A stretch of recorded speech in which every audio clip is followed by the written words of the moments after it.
Good morning बच्चों। बेटा देखो, वाइमर गणराज्य का जन्म हम पढ़ रहे थे। ये हमने पढ़ लिया कि कैसे वाइमर गणराज्य का जन्म हुआ। प्रथम विश्व युद्ध के बाद जो है जर्मनी में सम्राट ने अपना पद त्याग दिया और वहाँ की संसदीय पार्टियों ने जो है एक नई राजनीतिक व्यवस्था स्थापित की, जिसमें एक लोकतांत्रिक संविधान पारित किया गया। और जर्मन संसद यानी जर्मन संसद को क्या कहा जाता है, राइक्सटाग के लिए प्रतिनिधियों का चुनाव किया, यानी लोकतांत्रिक व्यवस्था स्थापित कर दी। वहाँ पर एक नया वाइमर गणराज्य बना दिया। वाइमर स्थान का नाम है, उसके नाम से हुआ, ठीक है। लेकिन वहाँ की जनता वाइमर गणराज्य से संतुष्ट नहीं थी। ये हमने पहले वाले वीडियो में देखा। और हमने देखा कि प्रथम विश्व युद्ध के बाद जो जर्मनी के साथ वर्साई की संधि हुई थी, मित्र राष्ट्रों ने जो जर्मनी के साथ वर्साई की संधि की, वो जर्मनी के लिए बहुत ही अपमानजनक संधि थी। कठोर भी थी और अपमानजनक भी थी। उसकी क्या क्या शर्तें थी, उसमें जो है जर्मनी का बहुत अपमान हुआ था। युद्ध का असर भी जर्मनी पर बहुत बुरा पड़ा था, ये भी हमने देखा। और जर्मनी के जो सैनिक थे वो बेचारे देश के लिए बहुत लड़ रहे थे और उनका महिमा मंडन भी अच्छा किया जा रहा था, यानी सैनिकों की बड़ाई प्रचार में, मीडिया में। लेकिन सैनिकों की स्थिति अच्छी नहीं थी। तो ऐसे में और लोकतंत्र जो शासन व्यवस्था वहाँ पर थी, वो जो है ये सारी चीज़ें ढंग से नहीं देख पा रही थी। और आर्थिक स्थिति भी खराब थी देखा जाए तो। और युद्ध जैसा जो माहौल था वो भी सही नहीं था। जर्मनी जो प्रथम विश्व युद्ध में हार गया था, उससे बौखलाया हुआ था। राजनीतिक और आर्थिक दोनों ही स्थितियां जर्मनी की अच्छी नहीं थी। और जो लोकतंत्र नया जो विचार वहाँ पर आया जर्मनी में, वो बहुत नाजुक विचार था। और दोनों महायुद्धों के बीच जो है यूरोप में फैली ऐसी अस्थिरता का सामना लोकतंत्र नहीं कर पा रहा था। ऐसे में जो है रूढ़िवादी तानाशाहों को जनता क्या दे रही थी, समर्थन दे रही थी। लोकतंत्र में निर्णय देरी से लिए जाते हैं, तो और तानाशाह जो होता है, वो शासक जो होता है, सम्राट होता है, तुरंत निर्णय ले लेता है। तो लोकतंत्र जो एक नई विचारधारा आई थी, वो लोगों को कम पसंद आ रही थी जर्मनी में, ठीक है। तो देखो अब आगे क्या होता है। टॉपिक हमारा क्या है कि नाथसीवाद यानी हिटलर का उदय कैसे हुआ, यही पढ़ रहे हैं अपन। तो प्रथम विश्व युद्ध की स्थिति देखी हमने। अब देखो अब क्या होता है। प्रथम विश्व युद्ध में के बाद जर्मनी पर अच्छे प्रभाव नहीं पड़े और प्रथम युद्ध का जो अंत हुआ वो भी अच्छा नहीं हुआ। उस अंत में ही दूसरे विश्व युद्ध के बीज बोए हुए थे। देखो अब होता है राजनीतिक रेडिकलवाद, आमूल परिवर्तनवादी और आर्थिक संकट अपन ने पढ़ा था। और रेड ग्रीन्स वो पढ़े थे ना पहले वाले चैप्टर में, दूसरे पार्ट में। तो आमूल परिवर्तनवाद और आर्थिक संकट, किताब खोल लो। जिस समय वाइमर गणराज्य की स्थापना हुई उस समय रूस में हुई बोल्शेविक क्रांति, वहीं पढ़ा था अपन ने। रेडिकल थे वहाँ, आमूल परिवर्तनवादी, उदारवादी और रूढ़िवादी, तीन खेमे थे ना वहाँ पे। तो जिस समय जर्मनी में वाइमर गणराज्य की स्थापना हुई, रूस में बोल्शेविक क्रांति के तर्ज पर उसी समय रूस में हुई बोल्शेविक क्रांति की तर्ज पर जर्मनी में भी स्पार्टकिस्ट लीग, अंडरलाइन करो। देखो वाइमर गणराज्य की स्थापना जर्मनी में हुई किस समय, जब रूस में बोल्शेविक क्रांति हुई, वो भी तो फरवरी 1917 में, अक्टूबर 1917 में हुई थी उसी समय। और ये भी वही समय है 1917 का। तो बोल्शेविक क्रांति की तर्ज पर जर्मनी में भी स्पार्टकिस्ट लीग जो थी, स्पार्टकिस्ट लीग, जैसे बोल्शेविक दल का नेता था ना लेनिन, वैसे स्पार्टकिस्ट जो व्यक्ति था उसके नेतृत्व में जो है स्पार्टकिस्ट लीग ने अपने क्रांतिकारी विद्रोह की योजनाओं को अंजाम देने लगी। एक स्पार्टकिस्ट जो एक व्यक्ति था, उसकी अध्यक्षता में पार्टी बनाई हुई थी स्पार्टकिस्ट स्पार्टकिस्ट लीग। वो भी जो है अपने क्रांतिकारी विद्रोह की योजनाओं को अंजाम देने लगे। जैसे लेनिन ने बोल्शेविक क्रांति की थी और अपनी योजनाओं को अंजाम दिया था, अपने जो अप्रैल थीसिस की बातें मनवाई थी, ये पढ़ा था ना उस चैप्टर में। तो इस तरह से रूस में जो स्पार्टकिस्ट लीग थी उसने भी अपने क्रांतिकारी विद्रोह की योजनाओं को वो भी अंजाम देना शुरू कर दिया। जर्मनी में थी चोरी, रूस में तो बोल्शेविक क्रांति हुई थी लेनिन के नेतृत्व में, और जर्मनी में स्पार्टकिस्ट के नेतृत्व में स्पार्टकिस्ट जो लीग बनाई गई थी उसने भी क्रांतिकारी विद्रोह की योजना को अंजाम देना शुरू कर दिया। देखो क्या किया, देखो स्पार्टकिस्ट लीग ने, अंडरलाइन कर लेना स्पार्टकिस्ट लीग पर, अपने क्रांतिकारी विद्रोह की योजना को अंजाम देने लगी बहुत सारे शहरों में। अब क्या करने लगे वो, बहुत सारे शहरों में मजदूरों और नाविकों की सोवियतें बनाई गई। बर्लिन के राजनीतिक माहौल में सोवियत किस्म की शासन व्यवस्था के हिमायती के नारे गूंज रहे थे। बर्लिन क्या है, जर्मनी की राजधानी है बेटा बर्लिन, ध्यान रखना। बर्लिन के राजनीतिक माहौल में सोवियत किस्म की शासन व्यवस्था की हिमायत के नारे गूंजने लगे। सोवियत किस्म कैसी, जैसे वहाँ पर रूस में जो शासन व्यवस्था स्थापित हुई ना लेनिन के नेतृत्व में, उसके नारे गूंजने लगे कि हमें भी वैसी शासन व्यवस्था चाहिए। इसलिए समाजवादियों, डेमोक्रेटिक्स और कैथोलिक गुट ने वाइमर में इकट्ठा होकर इस प्रकार की शासन व्यवस्था के विरोध में एक लोकतांत्रिक गणराज्य की स्थापना का फैसला लिया। जब लोगों ने उसके लिए रूस सोवियत संघ की तर्ज पर शासन व्यवस्था की मांग की तो वहाँ जो जर्मनी में समाजवादियों, डेमोक्रेटिक्स, वही लोकतंत्र के समर्थक कैथोलिक, इन्होंने जो है वाइमर में इकट्ठा होकर एक लोकतांत्रिक गणराज्य की स्थापना का फैसला लिया। और आखिरकार वाइमर गणराज्य ने पुराने सैनिकों के फ्री कोर नामक संगठन की मदद से इस विद्रोह को कुचल दिया। इन्होंने, समाजवादियों, डेमोक्रेटिक्स ने लोकतांत्रिक गणराज्य की स्थापना का फैसला लिया कि हम जो एक लोकतांत्रिक गणराज्य की स्थापना करेंगे, लेकिन लिया। और आखिरकार वाइमर गणराज्य था, उसने पुराने सैनिकों के फ्री कोर नामक संगठन की मदद से इस विद्रोह को क्या किया, कुचल दिया। किसके विद्रोह को, लोगों ने जो विद्रोह किया था ना, सोवियतें बनाई और वहाँ सोवियत संघ की तर्ज पर शासन व्यवस्था की मांग कर रहे थे, उसको उन्होंने कुचल दिया। इस पूरे घटनाक्रम के बाद स्पार्टकिस्ट लीग के जो नेता थे वो लोग थे, स्पार्टकिस्टों ने जर्मनी में कम्युनिस्ट पार्टी की नींव डाली। अब उन्होंने कौन सी पार्टी बना दी, जर्मनी में कम्युनिस्ट पार्टी। इसके बाद कम्युनिस्ट, साम्यवादी और समाजवादी एक दूसरे के कट्टर दुश्मन हो गए। अब जो है स्पार्टकिस्टों ने कम्युनिस्ट पार्टी बना दी, और अब वो जो समाजवादी थे जिनका वाइमर लोकतांत्रिक गणराज्य था, ये दोनों एक दूसरे के दुश्मन हो गए, क्योंकि लोग तो चाहते ही नहीं थे। तो ये स्पार्टकिस्ट लीग बनी हुई थी, एक था वाइमर गणराज्य, ये दोनों, वो समाजवादी थे और ये साम्यवादी।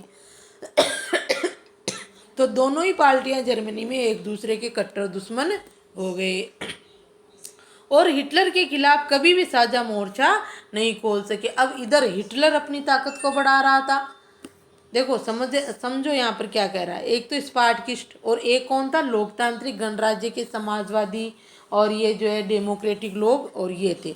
और एक तरफ क्या था, जर्मनी में स्पार्टकिस्ट लीग बनी हुई थी, जैसे रूस में जो है जार के विरुद्ध बोल्शेविक दल बना रखा था ना लेनिन ने, उस प्रकार की थी स्पार्टकिस्ट। यहाँ पर एक तरफ थी स्पार्टकिस्ट, तो स्पार्टकिस्ट ने कम्युनिस्ट पार्टी की नींव डाल दी, और वो जो थे समाजवादी,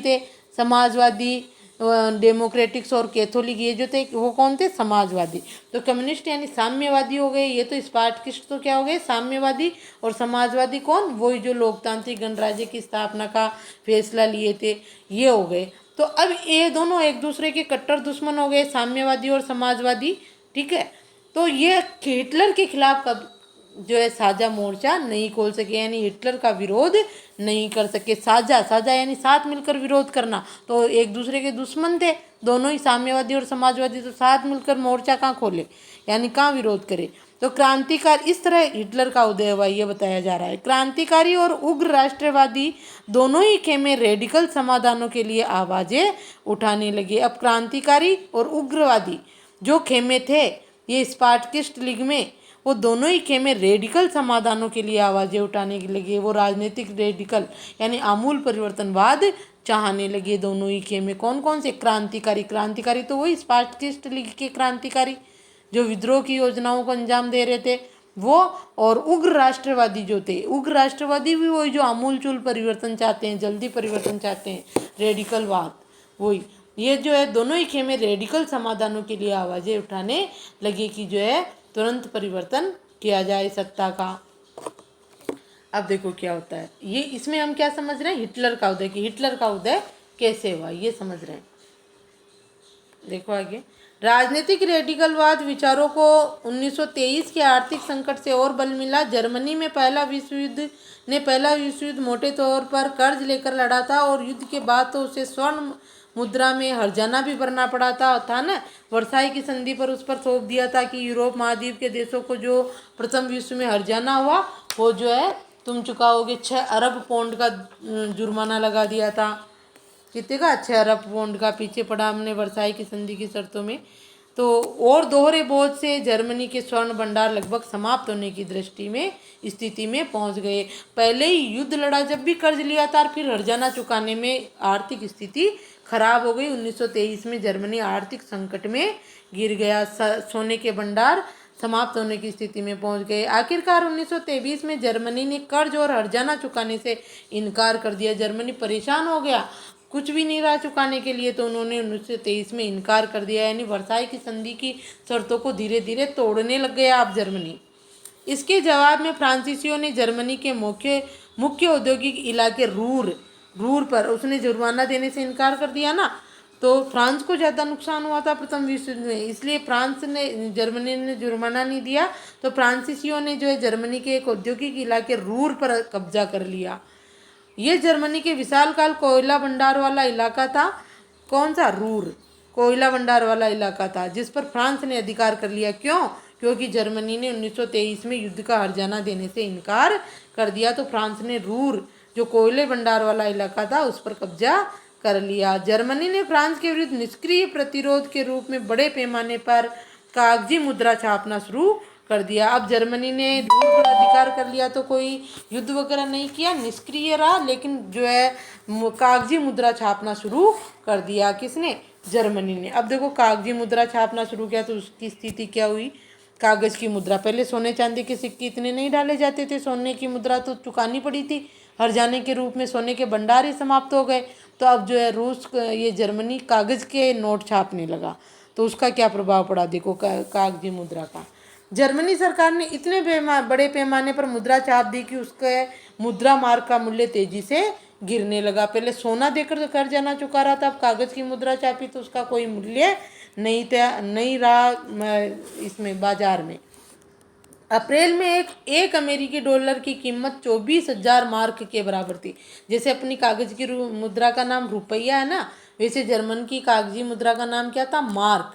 लेकिन उसकी कोई वैल्यू नहीं थी। अमेरिका का $1 और जर्मनी के 24,000 मार्क, जैसे मान लो अमेरिका का ₹1 और हमारे 24,000 रुपये बराबर हो, इस तरह की स्थिति थी के बराबर थी। जो जुलाई में अब धीरे धीरे बढ़ने और लगी। पहले जब छापी जब तो $1 जो है अमेरिकी $1 की कीमत 24,000 मार्क थी। जुलाई में 3,53,53,000 मार्क हो गई। अगस्त में 46,21,000 मार्क तथा दिसंबर में 9,88,60,000 मार्क हो गई। यानी धीरे धीरे उस कागजी मुद्रा का वैल्यू यानी कीमत घटने लगती रही। यानी कि कोई वैल्यू ही नहीं रही। एक छोटा बिस्किट का पैकेट भी ले जाना हो तो बैग भर के पैसे ले जाने पड़ते थे। तो देखो इस तरह $1 में खरबों मार्क मिलने लगे। $1 में खरबों। जैसे जैसे मार्क की कीमत गिरती गई, मार्क का मतलब समझ गए, वहाँ का रुपया, जरूरी चीज़ों की कीमतें आसमान छूने लगी। रेखा चित्र में जर्मन नागरिकों को पाव रोटी किसको कहते हैं? डबल रोटी को, जो अपनी ब्रेड आती है ना उसको, पाव रोटी खरीदने के लिए बैलगाड़ी में नोट भर कर ले जाते हुए दिखाया गया है।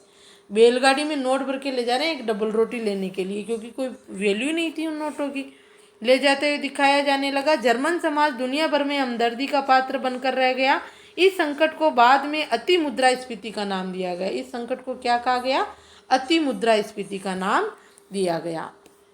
अंडरलाइन कर लो। अति मुद्रास्फीति किसको कहते हैं? जब मुद्रा का मूल्य बहुत ज़्यादा गिर जाता है, पैसों की कोई वैल्यू नहीं रहती। अब एक ब्रेड का पैकेट खरीदने के लिए बैलगाड़ी भर के पैसा ले जाए तो उस पैसे की क्या कीमत? तो उसको कहते हैं अति मुद्रास्फीति। और देखो ये लिखा हुआ है, जब कीमतें बेहिसाब बढ़ जाती है तो इस स्थिति को अति मुद्रास्फीति कहते हैं। जब वस्तुओं की कीमतें बेहिसाब बढ़ जाती है, अंडरलाइन कर लो आप, जब वस्तुओं की कीमतें बेहिसाब बढ़ जाती है तो उसे अति मुद्रास्फीति का नाम दिया जाता है। और जर्मनी में भी यही हुआ। जर्मनी को इस संकट से निकालने के लिए अमेरिकी सरकार ने हस्तक्षेप किया। अब जर्मनी का सहायता कौन करने लगा? अमेरिका। अमेरिका जो है सहायता करने के लिए तैयार हुआ इस संकट से निकालने के लिए। इसके लिए अमेरिका ने डॉव्स योजना चलाई। इस पे अंडरलाइन कर लो बेटा, प्रश्न बनेगा ये। डॉव्स योजना किसने और क्यों चलाई? डॉव्स योजना अमेरिका ने चलाई। क्यों चलाई? जर्मनी को आर्थिक संकट से उबारने के लिए डॉव्स योजना। अंडरलाइन कर लो और प्रश्न लिख लो आपके। इस योजना में जर्मनी के आर्थिक संकट को दूर करने के लिए हर्जानों की शर्तों को दोबारा तय किया गया। प्रथम विश्व युद्ध में जो हर्जाने की शर्तें थी ना चुकाने की, प्रथम विश्व युद्ध का हर्जाना चुकाने की शर्तें, उसको दोबारा तय किया गया, वही थी डॉव्स योजना। तो ये पूरा पैराग्राफ आएगा डॉव्स योजना में, ठीक है। डॉव्स योजना में ये पूरा पैराग्राफ, और किसने बनाई? अमेरिकी सरकार ने। अब देखो मंदी के साथ अब स्थिति क्या होती है कि अमेरिका ने जर्मनी को आर्थिक संकट से उबारने के लिए हस्तक्षेप किया, डॉव्स योजना बनाई। ये सारा था। आर्थिक मंदी कहाँ रखी थी? जर्मनी में। लेकिन अब मंदी जो है अमेरिका में आ गई, पूरे विश्व में आ गई, इसका प्रभाव पूरे विश्व पर पड़ा। तो देखो ये अमेरिका की अपन ने ये 1923 का पढ़ा जर्मनी में। तो आर्थिक संकट कब आया? 1923 के बाद जर्मनी में आर्थिक संकट आ गया। अब मंदी के साल देखो, सन 1924 से 23 में आर्थिक संकट जर्मनी में आया और अमेरिका ने भाग ले लिया। अब देखो 24 से क्या होता है। सन 1924 से 1928 तक जर्मनी में कुछ स्थिरता रही। अब अमेरिका ने जब भाग लिया और आर्थिक संकट को उबारने के लिए उनके जो है हर्जाने की शर्तों को दोबारा तय किया तो कुछ स्थिरता आई जर्मनी में। लेकिन ये स्थिरता मानो रेत के ढेर पर खड़ी थी। जर्मन निवेश और औद्योगिक गतिविधियों में सुधार मुख्यतः अमेरिका से लिए गए अकाल्पिक कर्जों पर आश्रित था। जब 1929 में वॉल स्ट्रीट एक्सचेंज, ये अमेरिका का जो है सबसे बड़ा शेयर बाजार है, आपके नए शब्दों में भी है, अमेरिका में स्थित दुनिया का सबसे बड़ा शेयर बाजार धराशायी हो गया। अब अमेरिका उसका साथ दे रहा था, कर्जा दिया जर्मनी को, और जर्मनी निवेश और औद्योगिक गतिविधियों में सुधार कर रहा था, मुख्यतः अमेरिका के लिए से लिए गए अल्पकालिक कर्जों से। अल्पकालिक यानी कम समय के लिए अमेरिका ने जर्मनी को कर्जा दिया कि तुम निवेश करो अपने देश में, औद्योगिक गतिविधियों को बढ़ाओ, कृषि को बढ़ाओ, इसके लिए आप हम मेरे से कर्जा ले लो। अमेरिका ने कर्जा दिया जर्मनी को थोड़े समय के लिए कि हमें ये कर्जा कुछ समय में तुम्हें वापस चुकाना होगा। लेकिन अब अमेरिका में क्या हुआ? शेयर बाजार धराशायी हो गया। तो जर्मनी को मिल रही ये मदद भी रातों रात बंद हो गई। अब अमेरिका में रातों रात क्यों बंद हो गई जर्मनी को दी जाने वाली मदद अमेरिका से? क्योंकि 1929 में जो है उसका वॉल स्ट्रीट एक्सचेंज यानी शेयर बाजार धराशायी हो गया। कीमतों में गिरावट की आशंका को देखते हुए लोग धड़ाधड़ अपने शेयर बेचने लगे। 24 अक्टूबर को केवल एक दिन में 1.3 करोड़ शेयर बेच दिए गए। ये आर्थिक महामंदी की शुरुआत थी, ये अंडरलाइन कर लो। आर्थिक महामंदी की शुरुआत 1929 में अमेरिका में आई। इसका जो है पूरे विश्व पर प्रभाव पड़ा। 1929 से 1932 तक के अगले 3 सालों में अमेरिका की राष्ट्रीय आय केवल आधी रह गई। अंडरलाइन करो, आर्थिक महामंदी का अमेरिका पर क्या असर पड़ा? ये रहा, अमेरिका की राष्ट्रीय आय आधी रह गई, फैक्ट्रियां बंद हो गई, निर्यात गिरता जा रहा था, किसानों की हालत खराब थी, सट्टे बाजार से पैसा खींचते जा रहे थे। अमेरिकी अर्थव्यवस्था में आई इस मंदी का असर दुनिया भर में महसूस किया गया। ये आर्थिक महामंदी कहाँ? अमेरिका में 1929 से 1932 तक रही और उसका प्रभाव, ठीक है। ये भी प्रश्न बनेगा आपके। आर्थिक महामंदी अमेरिका में कब आई? 1929 में। और ये पूरा आप जो है आर्थिक महामंदी हेडिंग डालकर नोट्स की तरह भी लिख सकते हो। आर्थिक महामंदी अंडरलाइन कर लिए। और अमेरिका में आर्थिक महामंदी और उसका ये पूरा यहाँ तक प्रभाव, अमेरिका पर क्या प्रभाव पड़े। अब देखो आगे किसके? आर्थिक महामंदी के। और आर्थिक महामंदी क्यों आई? क्योंकि अमेरिका के सबसे बड़े शेयर बाजार जो था वॉल स्ट्रीट एक्सचेंज वो धराशायी हो गया। ये रहा नया शब्द, ठीक है। आगे देखो थोड़ा सा और पढ़ लो। अच्छा, अब देखो, इस मंदी का सबसे बुरा प्रभाव जर्मन अर्थव्यवस्था पर पड़ा। क्यों? क्योंकि अमेरिका उसकी सहायता कर रहा था जर्मनी की, तो अब नहीं कर पा रहा, खुद ही आर्थिक महामंदी में फंस गया। 1932 में जर्मनी का औद्योगिक उत्पादन 1929 के मुकाबले केवल 40% रह गया, क्योंकि 23 से ही तो अमेरिका दे रहा था ना, अब नहीं दे रहा, तो उसका औद्योगिक उत्पादन कम हो गया। देखो आगे, 1929 के मुकाबले 40% रह गया। मजदूर या तो बेरोजगार होते जा रहे थे या उनके वेतन काफ़ी गिर चुके थे। बेरोजगारों की संख्या 60 लाख तक पहुंच गई थी। जर्मनी की सड़कों पर ऐसे लोग बड़ी तादाद में दिखाई देने लगे जो मैं कोई भी काम करने को तैयार हूँ लिखी तख्ती गले में लटकाए खड़े रहते थे। बेरोजगार नौजवान या तो ताश खेलते पाए जाते या नुकड़ों पर झुंड लगाए रहते थे या फिर रोजगार दफ्तरों के बाहर लंबी लंबी कतार में खड़े रहते थे। जैसे जैसे रोजगार खत्म हो रहे थे, युवा वर्ग आपराधिक गतिविधियों में लिप्त होता जा रहा था। चारों तरफ गहरी हताशा का माहौल था। ठीक है, अब आर्थिक महामंदी अमेरिका में आने से जर्मनी की स्थिति खराब हो गई।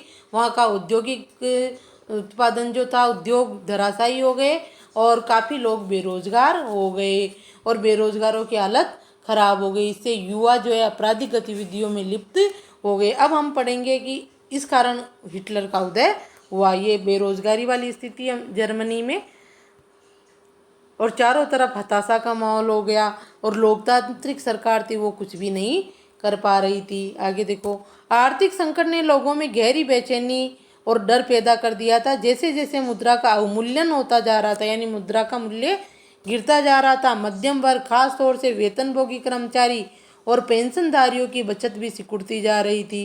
कारोबार ठप हो जाने से छोटे मोटे व्यवसायी स्वरोजगार में लगे लोगों को, खुदरा व्यापारियों की हालत भी खराब होती जा रही थी। लगे लोग, अब छोटे मोटे व्यवसायी ये जो थे, लोगों को रोजगार दे रखे थे कुछ लोगों को, वो भी धराशायी हो गए।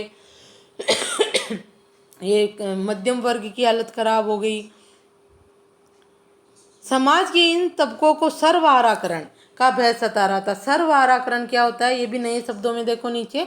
गरीब होते होते मजदूर वर्ग की आर्थिक स्थिति में पहुंच जाना सर्वहाराकरण कहलाता है। तो ये मध्यम वर्ग के लोग और खासतौर के व्यापारी, पेंशनधारी ये जो थे ना, इनको ये डर सताने लगा कि कहीं हम जो है गरीबी की स्थिति में ना पहुंच जाए। उन्हें डर था कि अगर यही डर रहा, उन्हें नहीं, इन लोगों को, इनको व्यवसायियों को, स्वरोजगार वालों को, मध्यम वर्ग को, वेतनभोगियों को, उन्हें सर्वहाराकरण का डर था। सर्वहाराकरण क्या है वो नए शब्दों में देखो।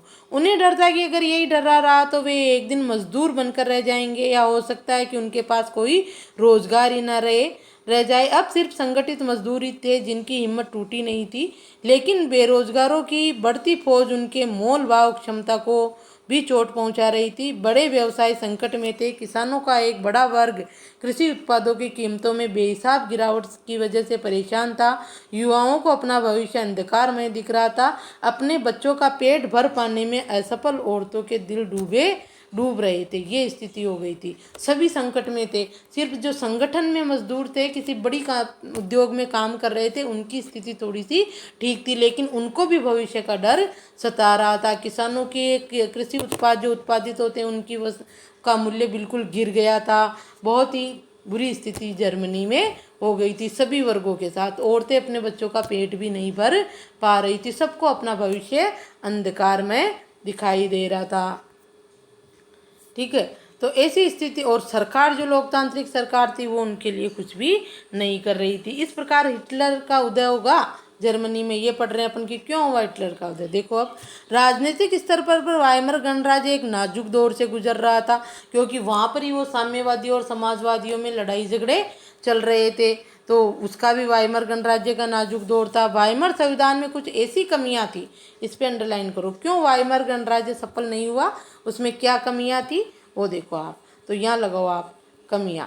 ऐसी कमियां थी जिनकी वजह से वाइमर गणराज्य कभी भी अस्थिरता और तानाशाही का शिकार बन सकता था। पहला नंबर डाल लो। इनमें से एक कमी आनुपातिक प्रतिनिधित्व से संबंधित थी, यानी उनका जो मतदान का तरीका था उसमें आनुपातिक प्रतिनिधित्व प्रणाली नहीं थी, इसलिए जो है कभी भी एक दल की सरकार नहीं आती थी। इस प्रावधान की वजह से किसी आनुपातिक प्रतिनिधित्व प्रणाली नहीं थी, इसलिए इस प्रावधान की वजह से किसी एक पार्टी को बहुमत मिलना लगभग नामुमकिन बन गया था। हर बार गठबंधन की सरकार सत्ता में आती थी। गठबंधन की सरकार का मतलब है अलग अलग पार्टियों के सदस्यों को मिलाकर बनाई गई सरकार, तो वो आपस में ही लड़ते झगड़ते रहते थे। दूसरी समस्या अंडरलाइन कर लो, नंबर डाल के लिखोगे आप, वाइमर गणराज्य की कमियां। ये भी प्रश्न बनेगा आपके, वाइमर गणराज्य की कमियां। पहली आ गई अनुपातिक प्रतिनिधित्व की कमी। दूसरी अनुच्छेद 48 की वजह से थी, जिसमें राष्ट्रपति को आपातकाल लागू करने, नागरिक अधिकार रद्द करने और अध्यादेशों के जरिए शासन चलाने का अधिकार दिया गया था। ये भी जो है एक कमी थी, ये जो है इसका प्रयोग बार बार राष्ट्रपति करता था। अपने छोटे से जीवन काल में वाइमर गणराज्य का शासन 20 मंत्रिमंडलों के हाथ में रहा। बार बार सरकार गिर जाती थी, बार बार चुनाव होते थे, 20 बार मंत्रिमंडल बन गया और उनकी औसत अवधि 239 दिन से ज़्यादा नहीं रही। इस दौरान अनुच्छेद 48 का भी जमकर इस्तेमाल किया गया। अनुच्छेद 48 यानी इस दौरान जो है राष्ट्रपति शासन भी बार बार लागू किया गया, आपातकाल घोषित किया गया, नागरिकों के अधिकार रद्द कर दिए गए। तो ऐसे में अस्थिरता रहती है शासन की, कोई विकास नहीं हो पाता है, नागरिकों की तरफ कोई ध्यान नहीं दिया जाता है, रोजगार की व्यवस्था नहीं होती है। ऐसी स्थिति जहाँ पर शासन की होती है, जो अभी पढ़ रहे हैं अपन, बार बार सत्ता का मंत्रिमंडल का दूसरे हाथों में जाना, राष्ट्रपति शासन लागू होना, ये सब विकास की बाधाएं हैं। 48 का भी जमकर, अनुच्छेद 48 का भी जमकर इस्तेमाल किया गया, पर इन सारे नुस्खों के बावजूद संकट दूर नहीं हो पाया। सरकार ने ये सारे नुस्खे अपनाए लेकिन संकट दूर नहीं हो पाया। लोकतंत्रीय संसदीय व्यवस्था में लोगों का विश्वास खत्म होने लगा, क्योंकि वह उनके लिए कोई समाधान नहीं खोज पा रही थी। जो लोकतंत्रीय व्यवस्था थी वाइमर गणराज्य की, वो उनके लिए कोई समाधान नहीं खोज पा रही थी। बार बार सरकार गिर जाती, नया मंत्रिमंडल आता, राष्ट्रपति शासन लागू हो जाता, लेकिन नागरिकों की समस्याओं का समाधान नहीं हो पा रहा था। तो ये इस तरह की शासन व्यवस्था थी। लोगों के पास महामंदी आ गई थी, लोग बेरोजगार थे, 2 रोटी नहीं मिल पा रही थी पेट भरने के लिए। ये इस तरह की स्थिति थी और सरकार जो थी लोकतंत्रीय सरकार, वो असफल होती जा रही थी। इस कारण क्या हो गया, हिटलर का उदय हो गया। ये हम अगले वीडियो में देखेंगे। ठीक है, तो ये पहले की परिस्थितियां हैं प्रथम विश्व युद्ध के बाद की। हिटलर अब आएगा 1933 में बना था हिटलर तो। ठीक है, तो यहाँ तक कि आप समझने की कोशिश करना। हमारा इसमें उद्देश्य यही है कि नास्तिवाद हिटलर का उदय कैसे हुआ, उसकी परिस्थितियाँ पढ़ी है हमने कि कैसी स्थिति थी, इसलिए ऐसा हुआ।